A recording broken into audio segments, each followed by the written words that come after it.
Pai bondoso, neste momento nós vamos abrir a Tua Palavra, vamos estudar.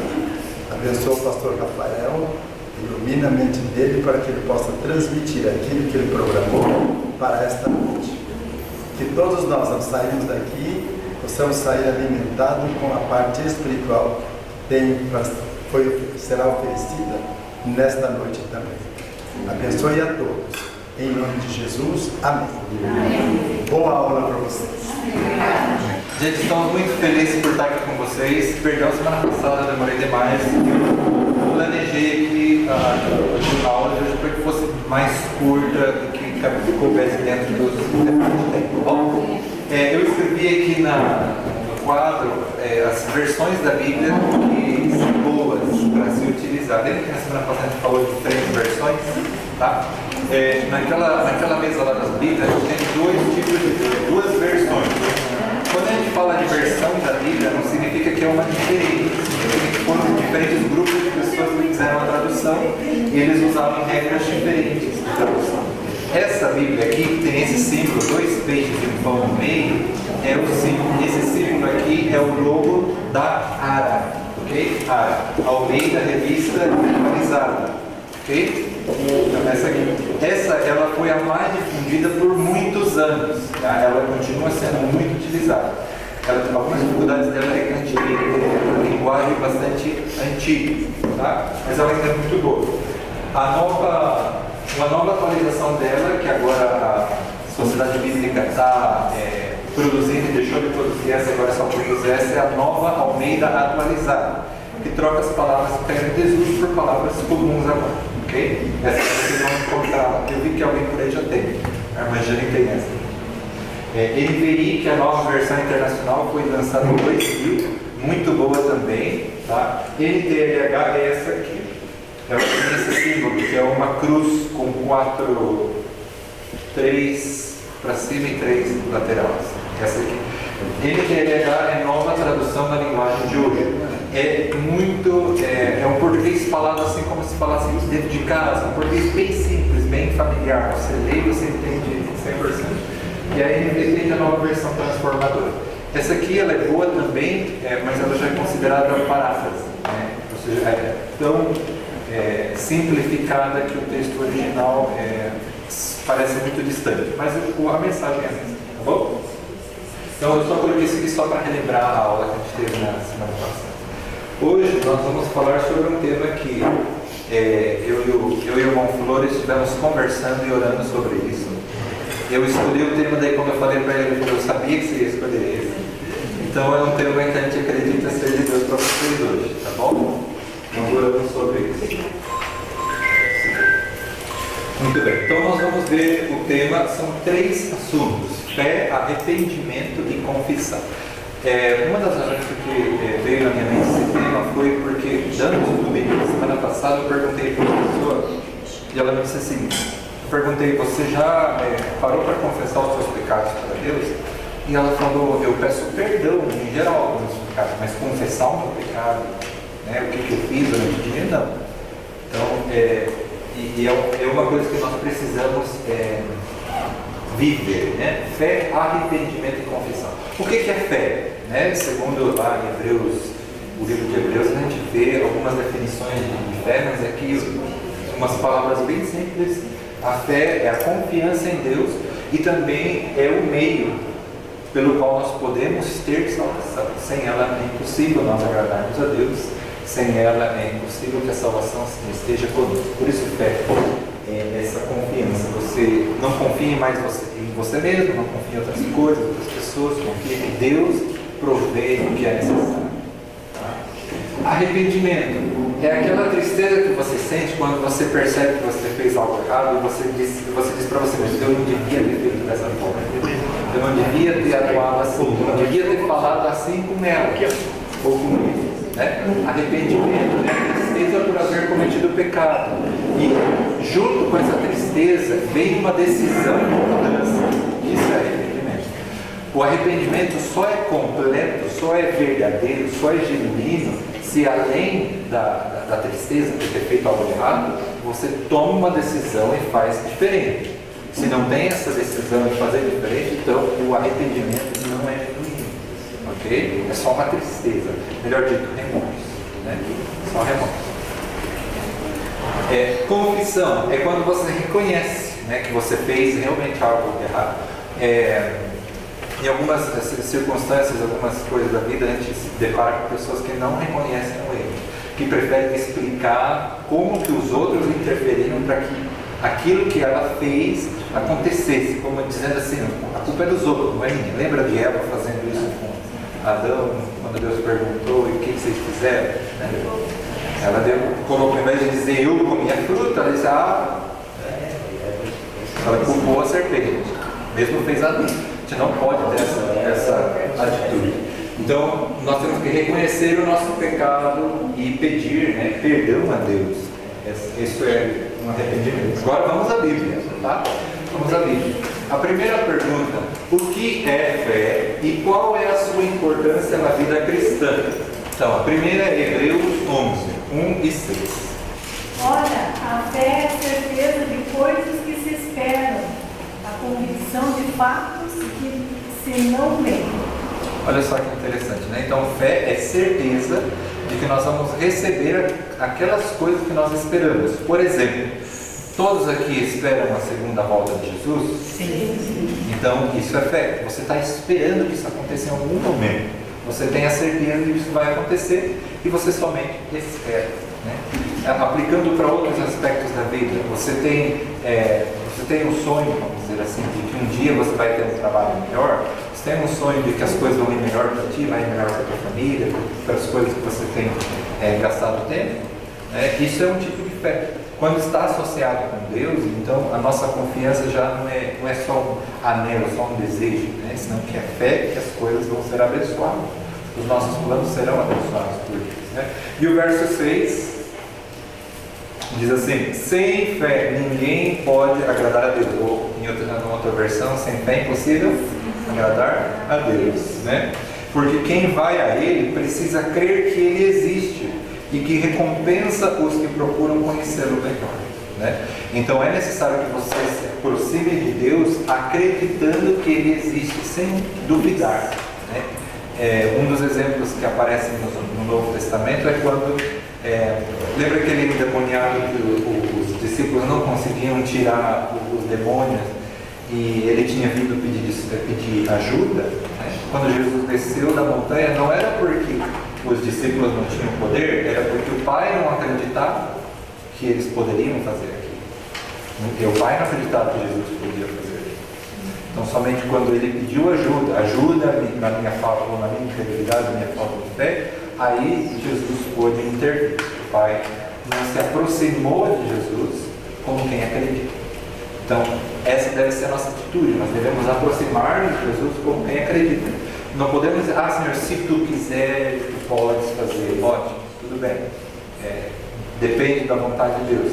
Mas a gente pode dizer assim, é impossível, Deus não pode fazer isso por mim. Está limitando Deus. Claro que Deus pode. Deus pode fazer tudo, né?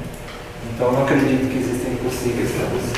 Tá bom? Romanos 5:1. Vamos lá? Aí perto.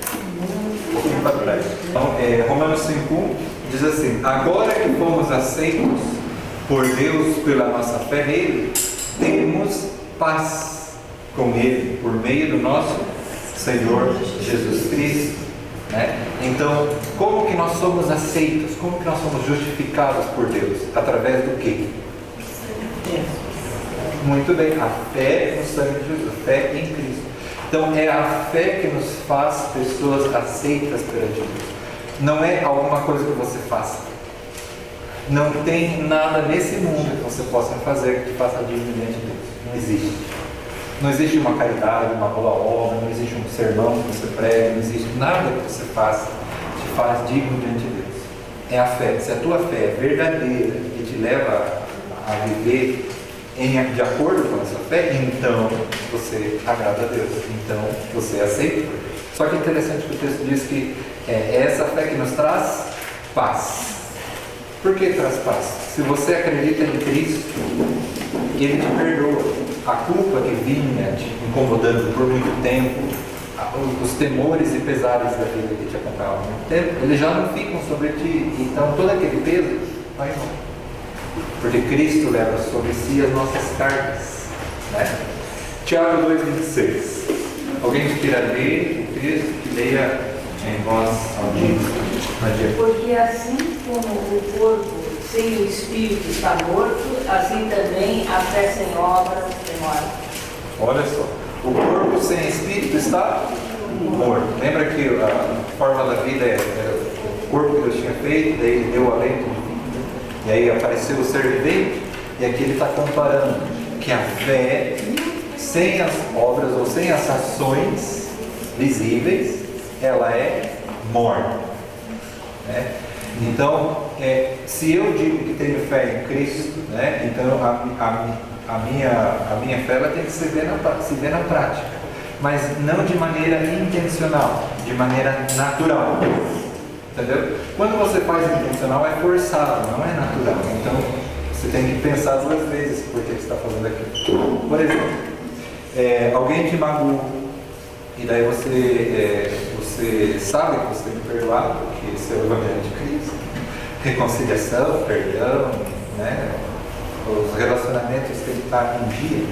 Então qual que é a tua atitude? Se você pratica a fé, se a tua fé se vê na ação, se vê no dia a dia, você vai lá mesmo que doa para você vai lá e pede perdão, e as coisas se resolvem. Então isso é fé na prática, entendeu? Por exemplo, nós aprendemos aqui muitos aspectos da fé cristã. Por exemplo, quando nós falamos sobre dízimos e ofertas, né? Você conhece, só que se você não pratica, então é uma seção, uma parte da fé que você não está colocando em prática. Então a tua fé não se vê no prática, entendeu? Então tudo aquilo que você vai conhecendo, por exemplo, a questão da alimentação, que nós vimos em estudos anteriores, se nós colocamos em prática, então a minha fé é viva, ela está acontecendo, a minha fé acontece nas minhas ações, ela é vista nas minhas ações. Agora, se eu não coloco em prática, então a minha fé é morta. Entendeu? Então a fé não é uma coisa abstrata, longe da realidade, que não se vê refletida nas coisas do dia a dia. A fé sim se vê refletida em tudo que fazemos. E isso tem que ser natural. Se não é natural, temos que pedir a Deus que isso seja, que Ele nos dê essa fé viva, que acontece no dia a dia. Muito bem. Então, o que é fé e qual a sua importância? Olha só, a fé é certeza. Ela agrada a quem? A Deus. E qual que é o resultado? Qual que é o produto? Paz. Produz paz. E a fé sem obras é o quê? O texto bíblico deixou bem claro. Agora, qual é o objetivo? Por quê? Ou para que fé? Vamos lá para a 1 de João, no finalzinho do livro. E aí, o que diz o texto? Porque todo filho de Deus pode vencer o mundo, assim com a nossa fé conseguimos a vitória sobre o mundo. Aí, vitória. Como que nós conseguimos a vitória sobre o mundo? Com a fé. Não existe nada mais poderoso nessa terra que a fé no ser humano. Lembra que na semana passada nós vimos o exemplo de o estudo biográfico, quando nós estudamos a vida das pessoas na Bíblia, e que a gente vê que pessoas com fé, por mais comuns que sejam, mais simples que sejam, Deus pode tomar elas, porque elas têm fé, né? Pode usar elas como instrumento e fazer coisas extraordinárias, né? Fazer coisas que às vezes nos maravilham, porque vão muito mais além daquilo que eu tinha pensado, que eu tinha planejado, que eu tinha sonhado, e Deus quer fazer muito mais. Às vezes o nosso sonho é assim: Deus, eu quero um tijolo, sei lá, mas Deus quer te dar uma casa inteira. O teu sonho que é pequeno, sonho é mais grande, sonho é gigante, porque você tem um Deus impossível do teu lado junto contigo, não é? Sonho é mais grande, né? Claro que não sonhos egoístas, né? Deus quer abençoar gerações, Deus quer abençoar pessoas, comunidades, famílias. Então que não sejam sonhos ou desejos egoístas. 1 de Pedro, está aí pertinho. Um pouquinho para trás aí, já. 1 de Pedro 1,9. O que diz o texto? 1 de Pedro 9. alcançando em vossa fé a salvação das vossas almas. Qual que é o fim, a finalidade da nossa fé? A salvação das nossas almas. Lembra que a alma, no contexto bíblico, se refere ao corpo, ao ser inteiro. Não existe divisão entre espírito ou alma e corpo. Isso a gente já viu nos estudos anteriores que não existe, segundo a Bíblia. Então, a salvação completa do ser humano, ok? A minha salvação. O resultado da fé é a salvação. Lembra que quando Jesus, em São João 3,16, o texto diz que de tal maneira Deus amou o mundo, o amor dele é universal, para que todo aquele que nele crê, ou seja, que nele tenha fé, não pereça, mas tenha vida eterna. Então, essa vida eterna, essa salvação que todos nós anelamos, ela é o resultado da nossa fé. Ela é o resultado da nossa fé. Muito bem, então qual é o objetivo da fé? Vencer o quê? O pecado. O fim da fé é a salvação. O final, o objetivo da fé é a salvação. É nos salvar. Salvar do quê? O pecado, o mal, o sofrimento, desse mundo tão escuro, tão cheio de terror e medo, essa coisa ruim que esse mundo só oferece. Agora, como você pode chegar a desenvolver? Como é que você pode fazer com que a tua fé, que talvez seja assim, grandona, como você pode fazer com que a tua fé cresça? De que forma? Vamos ver o que a Bíblia diz. A Bíblia dá a resposta para essa pergunta. Romanos 10:16. Voluntário, voluntária, para o texto? E assim, a fé vem pela pregação e a pregação pela palavra de Cristo. Muito bem, então, o primeiro passo, como que a fé vem? Por ouvir a mensagem, a palavra, pela pregação, ouvir, Então vocês aqui estão ouvindo, em algum momento vocês já ouviram antes também, Então a fé começa por aí, você começa a escutar o testemunho dos profetas, o testemunho de vida das pessoas que viveram nos tempos bíblicos, a história de Jesus, e aí então vai crescendo dentro de você a fé, a confiança em Deus. Vai aumentando, e à medida que quanto mais você se aproxima da Bíblia, mais fé você tem. Não de encostar, mas quanto mais você estuda, quanto mais você lê, quanto mais frequente você esteja estudando por ti mesmo a Bíblia, mais a tua fé vai crescer. Então, evitemos um erro comum, que é deixar com que as migalhas, eu gosto de repetir isso, que as migalhas que caem do púlpito de uma igreja, no sermão, ou na missa, ou sei lá, o que você assiste, aquelas migalhas que você vê ali, eu digo migalhas porque é uma porção muito pequena, não é menosprezando o que a pessoa fala no público, não é, mas é uma porção tão pequena que se teu corpo físico fosse depender daquela porçãozinha de estudo da Bíblia que você teve durante a semana, você morreria. Se o corpo físico precisasse do estudo da Bíblia para se manter vivo, você morreria. Quantas vezes você come por dia? Se o teu, é uma comparação válida, não é? Se o teu corpo precisa de 3 alimentos, 3 refeições no dia, você precisa de Deus todos os dias e com frequência. Mas não é só pensar, Deus está comigo, Ele me acompanha. Deus não é um cachorrinho que vai atrás de você. É você que vai atrás dele. Você é o cachorro. Entendeu? Você tem que ir atrás. Você tem que desenvolver um carinho incondicional, assim como, entendeu? Então, não confunda as coisas. Então, você tem que aprender. Você vai ter que se esvaziar, se humilhar para dizer, Senhor, eu estou aqui, me ensina. Aí você lê, você estuda, você ora, você busca colocar em prática o que você aprendeu. Aí sim, você vai passar na prática. Vamos dizer certo. Então, a fé vem quando nós ouvimos a palavra de Deus. Então, continue estudando e cada vez mais você vai ver que o teu amor para com Deus vai aumentar e muito. A tua fé, a tua confiança vai aumentar. Você só, por exemplo, para aqueles que são casados, ou os que têm pai, sabem que a confiança existe entre os dois porque eles passaram muito tempo e um sabe o que o outro faz, quais são os padrões de comportamento, então por isso eles podem confiar um no outro, E alguém pode dizer, teu esposo está com outra, Deve ser de não, tranquilo, eu sei com quem eu me casei, né? Você vai com toda a confiança, né? Isso, por exemplo, eu vejo isso na minha mãe, né? Ela nem questiona esse assunto. E são um casal muito feliz até hoje, graças a Deus. Vamos para o próximo texto? O que Jesus veio fazer? Lucas 5,32. Olha só, aqui a gente vai ver qual uma das atividades, uma das razões pelas quais Jesus esteve aqui nesse mundo. Lucas 5,32.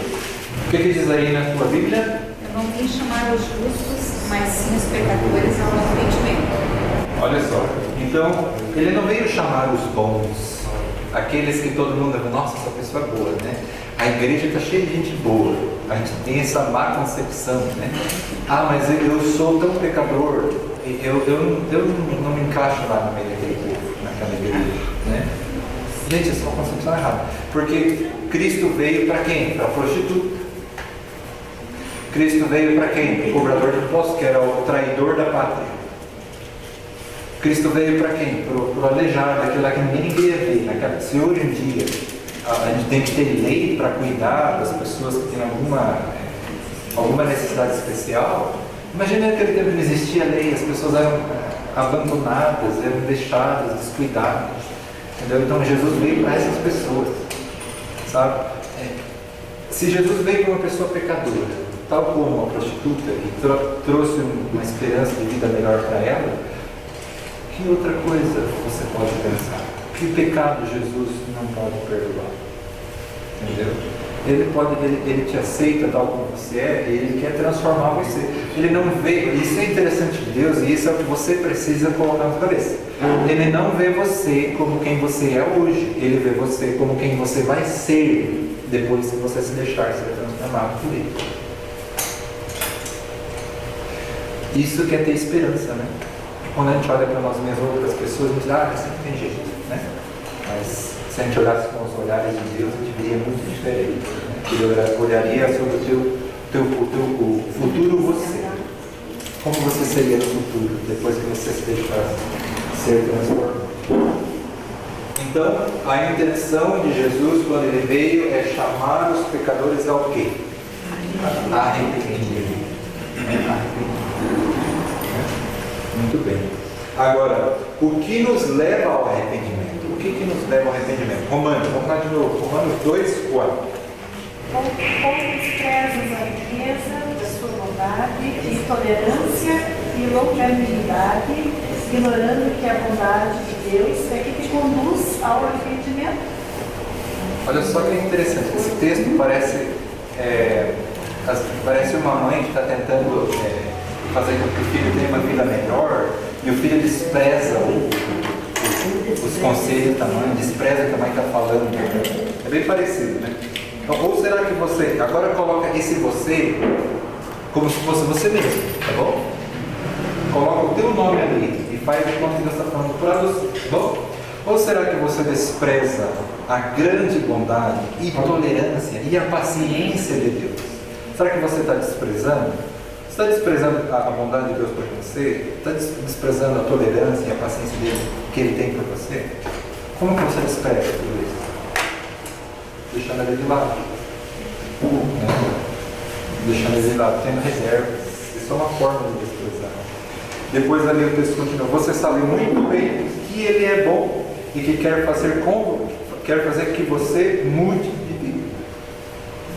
É como assim, você sabe que o teu pai é bom, você sabe que ele quer pagar a tua faculdade, que ele quer te ajudar no teu negócio, começar, e ele vai te dando empurrão e vai te ajudando, nem sempre perfeitamente, mas ele vai lá e tenta o melhor dele para fazer com que você seja uma pessoa grande, boa na vida, com sucesso, etc.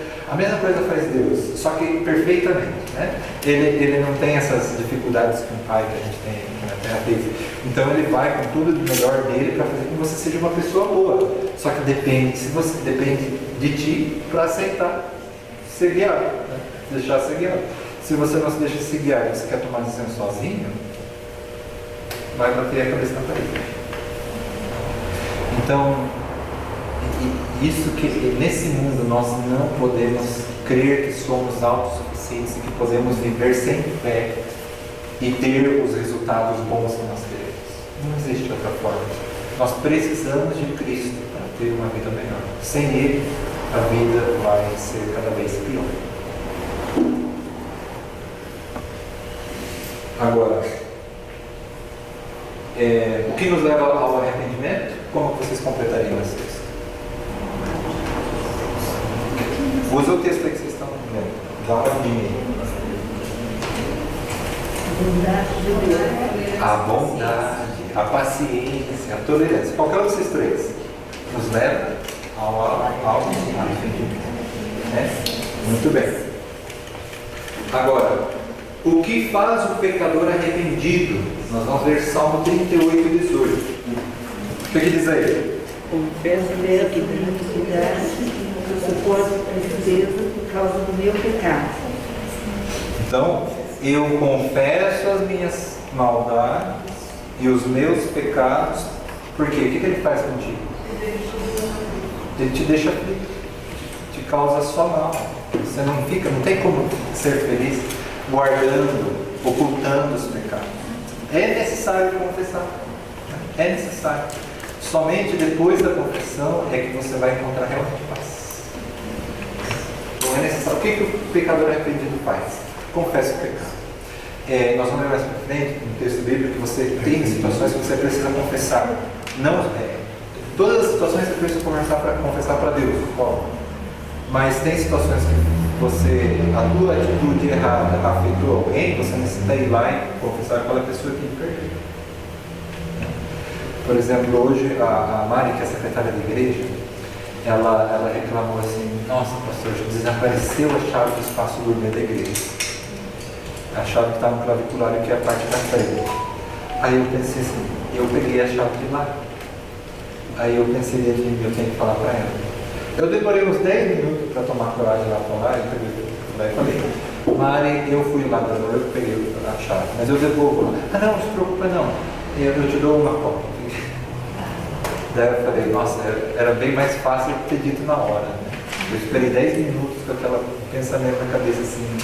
Então isso é uma coisa simples, né, que afetou ela. Ela contou que ela não conseguiu dormir, ela sonhou que alguém tinha entrado na igreja e tinha roubado não sei o que da igreja, aquilo do espaço gourmet, porque a chave não estava lá. Alguém tinha pego. E o ladrão era ele. Então é necessário a gente confessar o pecado para Deus, mas também se alguém se viu afetado, é necessário que a gente vá lá e confesse. Né? Não se confessa. Às vezes tem o orgulho ferido, né? Tem gente que não consegue dar o braço a torcer. Você tem que torcer esse braço 2, 3 vezes. Você precisa dar o braço a torcer e pedir perdão, mesmo que seja um motivo de vergonha.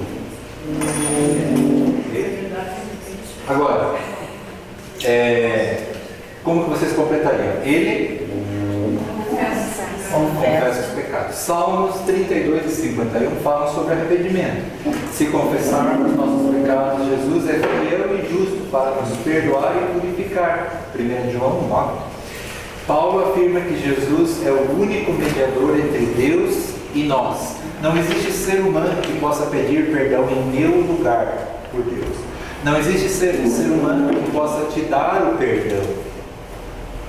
Lembra que quando Jesus é Deus, né?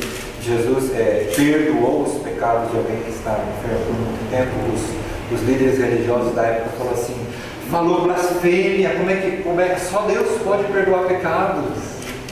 Era um conhecimento verdadeiro, né? O que eles diziam era verdadeiro. Somente Deus pode perdoar pecados. Então não existe uma pessoa que possa se colocar no teu lugar, no lugar de Deus, o Cristo, e te dar o perdão ou condicionar o perdão. Não existe tal coisa. Só Deus mesmo pode perdoar o pecado. Por isso nós confessamos diretamente a Deus, ok? Sem intermediários. Muito bem. Vamos para o próximo. 7. O que acontece com aquele que não confessa seus pecados? O que acontece? Vamos lá. Provérbios 28, 13. Alguém que queira ler o texto aí? Quem tenta esconder os seus pecados não terá sucesso na vida, mas Deus tem misericórdia de quem confessa os seus pecados e os abandona. Antes de explicar o texto, vocês acham que Deus abençoa bons e maus ao mesmo tempo? Deus abençoa ambos. Né? Deus abençoa ambos. Porque ambos têm vida, ambos têm condições de manter a vida, ambos têm alimento, ambos têm casa. Né? Vamos colocar isso em geral. Mas quando nós não nos alinhamos à vontade de Deus, ao que é correto, então as bênçãos de Deus se reduzem ao mínimo. Quando você conhece a vontade de Deus e você não pratica, Deus só vai permitir que você exista. E como mínimo você vai ter. Por isso o texto bíblico ali diz, pode botar ali a primeira parte, a primeira frase. Quem tenta esconder os seus pecados não terá sucesso na vida. Aí. Se você tenta esconder, se você não confessa, se você não abre o jogo para que Deus ali fala a verdade, você não vai ter sucesso na vida. Aquelas bênçãos que vão permanecer sendo as mínimas, só para que você exista. Se você confessa, Deus então abre as portas do céu. Na verdade, não é as portas, né? As comportas lá em Malaquias, ele abre as comportas do céu. Sabe o que é uma comporta? Já vi, eu não sei quem aqui já foi numa represa. A represa mantém a água ali para vários fins, geralmente para a produção de energia elétrica. E eles são, não sei lá quantos litros, milhões de litros de água, né? E quando eles abrem a comporta, milhões de litros saem ao mesmo tempo. Então, é para você entender que Deus quer abençoar você muito mais do que as bênçãos mínimas. Okay? Ele não quer que você só exista. Ele não quer que você só sobreviva. Ele quer que você tenha sucesso. Você tenha sucesso. Então, não encobre mais o teu pecado. Vai a Cristo e confessa. Seja verdadeiro. Mostra para Ele a tristeza que você tem vivido e reconhece a tua. Não chega de culpar os outros. Jamais prosperará, mas quem confessa e deixa o pecado, o que acontece? Alcançará misericórdia. Isso mostra ali, você vai alcançar misericórdia de Deus. Deus vai ser bondoso contigo quando você confessar. Então faz isso que a tua vida vai melhorar, tá bom? Prosperidade não financeira, em todos os aspectos. Nossa mente é muito limitada a pensar que Deus só quer te dar dinheiro, bens, etc. Deus quer te abençoar em tudo, entendeu? Prosperidade em todos os aspectos. Ok? Muito bem. O que Deus faz quando nós confessamos? Ok, depois que você confessou, você se arrependeu, etc. O que Deus faz? 1 João 1:9. Se confessarmos os nossos pecados, Ele é fiel e justo para nos perdoar os pecados e nos purificar de toda injustiça. Então existe uma condição colocada aqui. Se nós confessamos os nossos pecados, então Ele cumpre a promessa e Ele faz o que é correto. Ele perdoa os nossos pecados e Ele purifica, Ele limpa, né? Ele limpa você de toda a maldade. Então o processo que Deus quer começar em você é transformar de uma pessoa que tem motivações erradas, pensamentos ruins, atitudes equivocadas. Deus quer pegar você desse jeito e te transformar. Ele não pode fazer isso enquanto você não aceitar enquanto você não reconhece que você é culpado, que você tem feito coisas erradas. Então vai a Deus, joga a tua vida, a história diante dele. Senhor, aconteceu isso, com toda a sinceridade do teu coração, e daí Deus, você abriu as portas para que Deus entre e transforme tudo. Eis que estou à porta e bato, lembra desse versículo?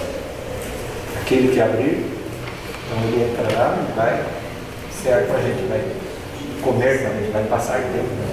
Ele quer fazer essa transformação. Miqueias 7, 18 e 19. É um livrinho pequenininho da Justiça Testamento. Miqueias 7, 18 e 19. Diga a Deus, semelhante a ti, que perdoas a iniquidade e se esqueces da transgressão do resto da herança, o Senhor não retém a sua ira para sempre, porque tem prazer na misericórdia. Tornará a ter compaixão de nós, pisará aos pés as nossas iniquidades e lançará todos os nossos pecados nas profundezas do mar. Nossa, esse texto é incrível, porque aqui mostra o que realmente Deus faz quando nós confessamos, né? Não existe outro Deus como o Deus que nós conhecemos. Porque Ele perdoa os pecados, Ele perdoa as maldades, né, do povo. E interessante porque ele não continua irado para sempre. Ele não guarda rancor. Né? Ele não fica com o ego ferido e por isso ele não olha para você. Não. Se você vai com sinceridade, pede perdão e coloca a situação diante de Deus com sinceridade, ele termina a ira dele ali. Né? Então é necessário que nós sejamos muito honestos. Né? Ele terá compaixão de nós. Ele acabará com as nossas maldades. Ele quer transformar você. Então, vamos dar essa oportunidade para Deus. Tem gente que tambaleia de um lado para o outro, né? Que não toma decisão nunca. Tem gente que vai aqui, vai ali, vai lá, experimentando de tudo um pouco, mas nunca firma em nada.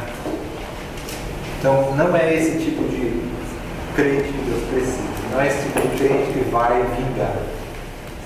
Não é esse tipo de crente que vai encontrar vitória. É duro, mas é verdade. Isaías 43, 25. Eu mesmo sou o que apago as tuas transgressões por amor de mim e dos teus pecados. Não me lembro. Olha só. Por amor de si mesmo, Deus perdoa as nossas transgressões. Interessante, né? Ele perdoa as nossas transgressões. E o que ele faz? Ele?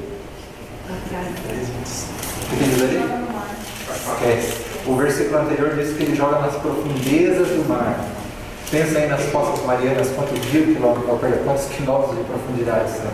É bem profundo, é bem difícil o ser humano chegar vivo lá embaixo. Então Deus é capaz de mandar, não que ele vai fisicamente mandar para lá, mas ele leva para um lugar que é impossível o ser humano estar. Então, bem longe de você, você vai ficar sem o pecado. Deus dá um jeito, Deus lida com o pecado de maneira justa. Ele tira de você e a culpa já não é mais por você. Então, se alguém aqui está guardando culpa ou o pecado, um segredo que tem incomodado você durante muito tempo, coloca nas mãos de Deus e esquece. Decide. Você sabe que Deus já te deu o perdão, né? Agora você precisa se perdoar. E às vezes se perdoar é mais difícil que o perdão de Deus. O perdão de Deus já está pronto, é só você lembrar que você é perdoado, não precisa, né? Só você lembrar.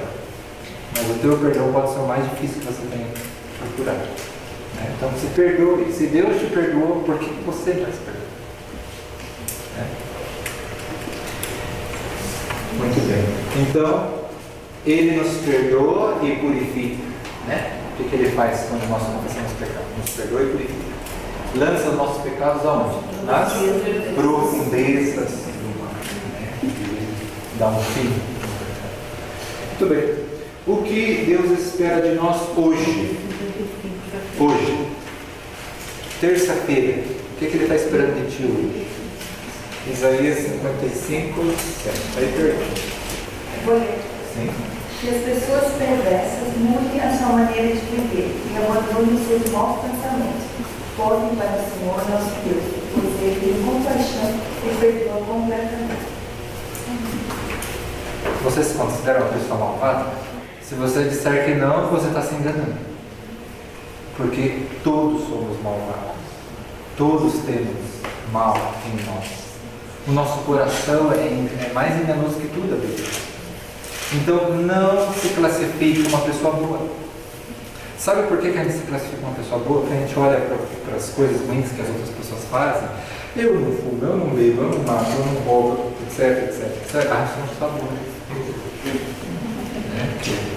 Você, pelo menos na escolha que você acredita ser, né? A escolha que você ser. Então, você está se comparando com as pessoas erradas, porque são pessoas iguais que você, que têm as mesmas profissões, as mesmas possibilidades que você. Agora, se você se compara com Cristo, você tem como sair melhor ou igual que Ele? Então, você é ruim ou você é bom ou você é mau? Não. Entendeu? Temos pecado. Nossa inclinação ao pecado, nossa corrupção nos faz assim. Então não existe alguém nessa terra que diz, o pastor que aparece lá na frente ensina a Bíblia, ele é perfeito. Engana, gente. Não é assim, não é assim. Não existe, entendeu? A gente tenta o nosso melhor, mas ainda assim a gente faz, né? Comete erros. Às vezes as palavras que a gente usa ferem, a gente tem que ir lá e pedir desculpa. Ou às vezes a gente rouba a chave do cara vinculado lá. Né? O pastor não é perfeito, ninguém. As aqui o texto ele deixa bastante claro esse aspecto, 55%, né? Olha só, o que as pessoas devem fazer? O que você deve fazer? O que eu devo fazer hoje? Que as pessoas perversas, aqui perverso parece que é outra pessoa, não sou eu, né? Mas depois que a gente entendeu isso, é eu, é você, entendeu? Somos todos nós. Então vamos mudar o texto? Que todos nós mudemos a nossa maneira de viver e abandonemos os nossos maus pensamentos. Voltemos para o Senhor nosso Deus, pois Ele tem compaixão e perdoa completamente. Entendeu? Então, todos somos maus, todos necessitamos voltar para o Senhor, porque Ele é perdoador, perdoa tudo. Agora, deixemos o caminho do mal, nos convertamos e nos voltemos para Deus, pois é rico em misericórdia, amor. Muito bem, sabe? Agora que a gente entendeu um pouquinho sobre a fé, sobre a confessão, nós confessamos nossos pecados, essa sessão aqui eu gostaria que vocês lessem comigo juntos o texto. Essa sessão eu coloquei os textos aqui, tá bom? Nós vamos ler juntos. São alguns textos. Tem pessoas que vivem com a mente pesada, a consciência pesada, e a situação é tão complicada porque o pecado abruma tanto, te deixa tão ansioso e te causa, inclusive, pessoas que sofrem depressão por culpa, por questões de culpa, questões morais. Então, é necessário lidar com isso. E como que Deus faz isso? Através do perdão. O perdão, ele é o santo remédio de Deus, é um remédio que faz muito mais que qualquer outro remédio pudesse fazer por ti. Somar. Vamos ver alguns exemplos? Vocês conseguem ver daí? Os que conseguem, né? Comigo, os que não conseguem, a fé vem pelo ouvido. Tá bom? Vamos lá? Bem-aventurado aquele cuja iniquidade é perdoada, cujo pecado é coberto. Confessei-te o meu pecado e a minha iniquidade não mais ocultei. Disse: confessarei ao Senhor as minhas transgressões, e tu perdoaste a iniquidade do meu pecado. Sabe quem disse isso? Lembra quem disse isso? Davi. Quais foram os pecados? Foram vários, mas quais foram os pecados mais solicitados? Mais perversos, vamos dizer assim, dele? Adultério e assassinato, né? Interessante que ele começa com uma introdução dizendo: feliz, bem-aventurado aquele cujo pecado, né? O pecado é perdoado, que Deus realmente perdoa. Você vai ser feliz.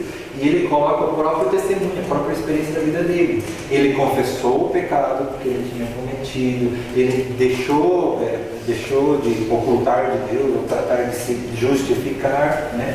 E ele disse: confessarei ao Senhor as minhas transgressões. E o que Deus fez? Perdoou o pecado. Por isso lá no Salmo, aqui é o Salmo 32, lá no Salmo 40, ele diz, o texto bíblico diz que Deus colocou uma canção nova. Você só consegue cantar quando está feliz, quando você se sente tranquilo. E Deus deu essa tranquilidade, essa paz que ele precisava. Muito bem, o próximo texto está aqui, Marcos 2,7. Porque fala ele desse modo, isto é blasfêmia. Quem pode perdoar pecados senão um? Que é Deus. Esse texto é aquilo que a gente falou. Não existe outro intermediador nesse mundo, um ser humano a quem você deva ir e confessar os pecados. Confessa diretamente a Deus, né? O texto bíblico mostra, né? Quem pode perdoar pecados senão um? Que é Deus. Ok? Jesus é o nosso advogado no santuário celestial. Quando nós começarmos a estudar os livros de Daniel e Apocalipse, que é a nova temporada dos estudos que nós vamos ter em algumas semanas, nós vamos estudar esse tema, esse assunto. Esse assunto, para quem não esteve na igreja de Adventista em tempos anteriores, provavelmente você nunca ouviu falar sobre isso. Mas é algo impressionante, é como a salvação foi explicada para quem não conheceu Jesus no Antigo Testamento. Hoje para nós é fácil a salvação, Cristo, cruz, etc. Pronto, né? Fé. E para quem vinha no Antigo Testamento, como que era explicada a salvação? Está aqui, dessa forma. Então, resumindo, Jesus se coloca na posição de advogado. Mas você não fica na cadeira do réu. Ele se colocou na cadeira do réu. Ele viveu, ele levou a consequência do teu pecado. Ele morreu no teu lugar. Então você não se senta lá mais, porque ele tomou o teu lugar. Então ele é o sacrifício e é o advogado ao mesmo tempo. Então você consegue a liberdade, você consegue a salvação, porque ele fez tudo nesse processo, né? Isso que é bonito, e assim que o juízo de Deus funciona, é diferente do juízo humano. Deus se coloca como Efésios 4:2. Vamos ler juntos? Antes, sede uns para com os outros, benignos, compassivos, perdoando-vos uns aos outros, como também Deus em Cristo vos perdoou. Jesus estava sentindo assim que ele realmente queria, estava super animado para ir para a cruz? Não. Lembra de Getsemane, quando Jesus falou assim: Pai, se possível, passa de mim esse cálice. Cálice era um símbolo da ira. Ou seja, profundo no coração dele, ele não queria passar pela tristeza, pelo sofrimento, pela dor da cruz, mas ele se submeteu. Então, a gente deve depender dos sentimentos para tomar uma decisão de perdoar. Se Jesus fosse depender dos sentimentos, se Jesus deixasse com que os sentimentos naquele momento, os pensamentos naquele momento, fossem superiores e a base da decisão dele, ele não teria que para Deus. E hoje o nosso futuro estaria completamente perdido. Então, não espere sentir-se bem, ou bem com a pessoa, ou que a raiva passe, para decidir perdoar. Porque Cristo te perdoou, apesar dos sentimentos naquele momento. Ele te perdoou antes. Isso é bonito. Eu acho isso bonito. Incrível. Né? Então aprendamos a perdoar tão fácil como Deus perdoa nós, aprendamos a perdoar as pessoas mais facilmente. Né? Sempre só sentir bem. Próximo. 1 João 9:2. Vamos lá. Se confessarmos os nossos pecados, Ele é fiel e justo para nos perdoar os pecados e nos purificar de toda injustiça. Esse texto tem que estar também sempre. Lembra disso? Ele, se nós confessamos, Ele é fiel e justo e nos perdoa. Ok? Lembra desse texto? Atos 2:28. Respondeu-lhes Pedro: arrependei-vos e cada um de vós seja batizado em nome de Jesus Cristo para remissão dos vossos pecados e recebereis o dom do Espírito Santo. Então, parte do arrependimento, parte do processo de conversão, quando você deixa o pecado e passa a vir a remissão de Deus, vem o arrependimento, mas associado com isso vem o batismo, porque o batismo ele é feito para a remissão dos pecados, para perdão dos pecados. Ok? Então é necessário que esse passo seja tomado. Em algum momento, talvez na próxima lição, quando o pastor Carlos estiver aqui, ele falou que ele vai falar sobre o batismo. Ele vai explicar as diferentes formas de batismo e por que o batismo, assim como o batismo de Jesus, quando ele já tinha 30 anos, é um batismo mais certo, não é certo? Verdadeiro. Isso, verdadeiro. Existem diferentes formas de batismo. A gente ouviu por aí batismo pelos mortos, a gente já ouviu batismo por aspersão, né? Tem o batismo por imersão, etc. Mas a gente vai ver o verdadeiro batismo, o batismo que Jesus foi batizado. Por aí, se tiver essa dúvida, então a gente responde também. Então, para a remissão dos pecados, e o que mais? Receber o dom. Deus te dá um ministério. A partir dali você pode exercer o ministério na obra de Deus. Por isso aquele cristão que vem, todos nascem no reino de Deus como missionários. Né? A partir do batismo, todos nascem no reino de Deus como missionários. Você vai ter uma obra. Deus sabe quais serão o teu ministério, em que área. Talvez intercessão, talvez escrever cartas. Minha mãe escrevia cartas por muito tempo. Cartas de ânimo. Talvez será o ministério do pão. ministério de entregar alimento para quem precisa, né? Você pode fazer uma lista grande das suas habilidades, das coisas que você gosta de fazer, de serviço, e agora você vai orientar não para ti ou para atender os teus interesses, teus gostos, mas atender o ministério que Deus tem reservado para ti. Eu acho que esse aqui é o último. Sim, esse é o último. Mateus 18, esse é bonito. Olha, esse aqui eu vou ler, tá bom? Então Pedro, aproximando-se, lhe perguntou: Senhor, até quantas vezes meu irmão pecará contra mim e eu lhe perdoo? Você até quantas vezes eu devo perdoar alguém? E então ele sugere, perguntando: até 7 vezes sim. Ou seja, ele já estava sendo bastante misericordioso, né? Tipo, hoje em dia a gente fala: ó, te dou 3 chances.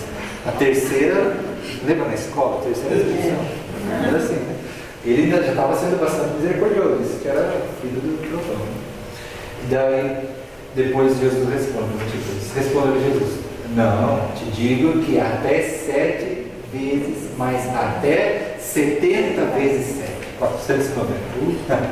Se Pedro foi misericordioso, Jesus extrapolou a misericórdia, né? Então, isso aqui é para a gente perceber que a gente tem que perdoar muito mais do que a gente está acostumado, né? Perdoar muito mais. Por exemplo, isso é sério, é difícil. É fácil para uma mulher, eu falo em geral, eu tive estudantes, alunas que passaram por isso. É fácil para uma mulher que foi estuprada perdoar o estuprador? É próximo ao impossível. Só Deus, na vida dela, para ajudar ela a conseguir isso. Se ela não perdoa a pessoa, ela não se libera. Ela não consegue viver mais, não consegue planejar o futuro. Entendeu? Então, mesmo situações assim de difíceis, Deus quer que você aprenda a perdoar. Então, um divórcio, uma separação, sei lá, alguma coisa séria aconteceu na tua vida aí, o pai que não foi presente, a mãe que te tratava, sei lá, de que forma, um amigo, uma amiga que te, sei lá, mentiu para você, traiu, né? Inclusive essas pessoas, nós precisamos aprender a perdoar. O salário do pecado é a morte eterna, se não houver arrependimento. Uma vez que houve arrependimento, Jesus apaga, ele assume o nosso lugar e ele já morreu para nos salvar. Porque o perdão sem o arrependimento não vai valer. Mas, exatamente. Antes tem que se arrepender. Arrepender-nos. É a humildade, né, doutor? Isso aí é humildade. Perdão é alívio. Isso, é a paz que você tanto precisa, que você tanto deseja. Gente, eu acredito que nós terminamos bem, né, esse estudo. Eu gostaria de pedir para vocês colocar de pé, vamos orar pedindo a Deus que Ele nos ajude a experimentar esse perdão. Se tivermos dificuldade de perdoar alguém ou perdoar nós mesmos, que nós coloquemos isso na prática e resolvamos, reconciliar. Tá bom? E se ainda existem coisas que ainda a gente não reconheceu que nós estamos errados, vamos a Deus e confessemos, né? Deixemos tudo claro.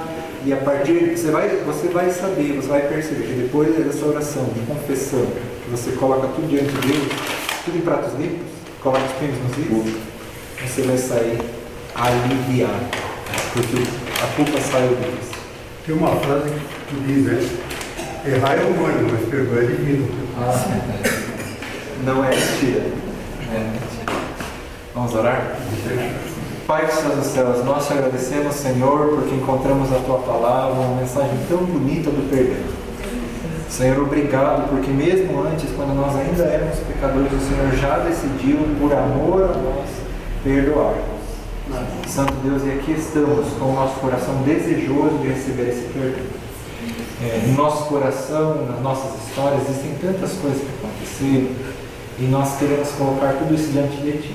Cada um, Senhor, viveu uma situação diferente aqui dentro. E Tu conheces os corações. Senhor, a partir de agora, nós queremos colocar em prática o arrependimento, a confissão dos nossos pecados, para que assim, Senhor, sempre, todos os dias, nós alcancemos o Teu perdão. Tem misericórdia de nós e nos ajuda, Senhor, a tomar decisões que nos ajudem a viver e preparar-nos para receber-te quando Tu venhas e para viver a vida eterna contigo. Amém.